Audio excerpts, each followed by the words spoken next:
This is Ian with Bill Brothers. Going to go ahead and do my digital inspection here at 95 Georgina Street. Going to start here underneath the eaves, and what we're looking at is the, well, it's stuccoed eaves, so can't see a lot there. And so we're inspecting all the fascia around the house. Majority of the fascia does look good.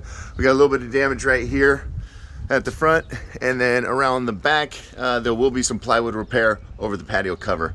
But for the most part, the house is really well maintained. I don't anticipate a whole bunch of wood repair around this home.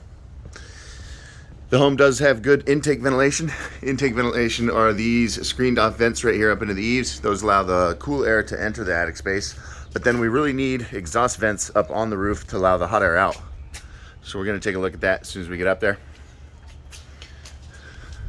There's a little chunk right there. Looks like that little piece was replaced last time this roof went up.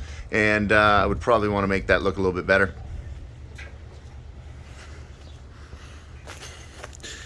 We have a standard 3-tab asphalt shingle on this roof, and appears to be probably about that 20 to 25 year mark. As soon as we get up here, first thing we notice is this broken shingle. There are several broken shingles around this roof.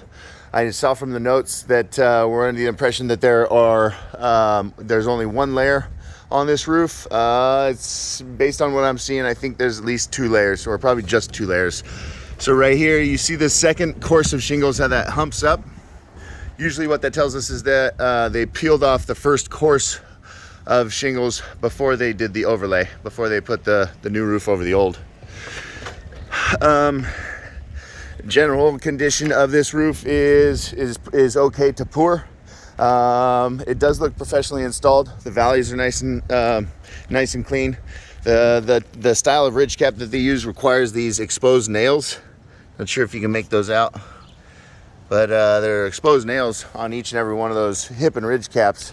We don't really like those. Over here on the south facing roof plane, it's always the worst wear and tear.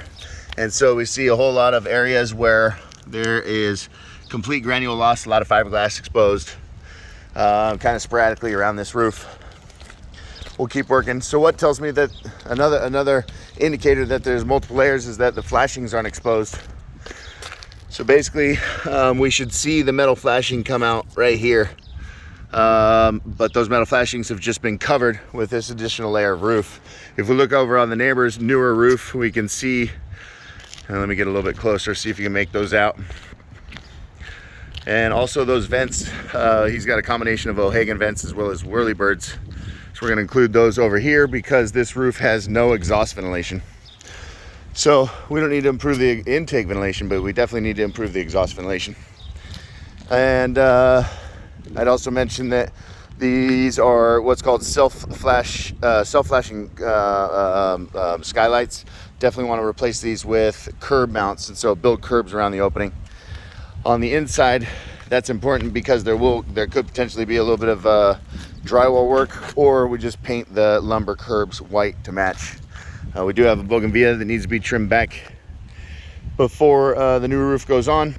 On the patio section, the lower slope section, I am going to suggest a product called TPO. TPO will actually really help keep the heat out of this back room addition.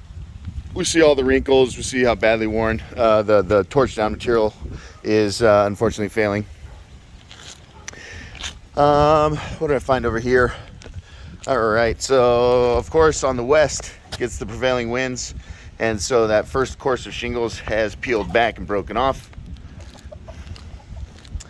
Found some exposed nails here. You can see those 3 nails right there. I would imagine a little bit of water is getting in around each of those.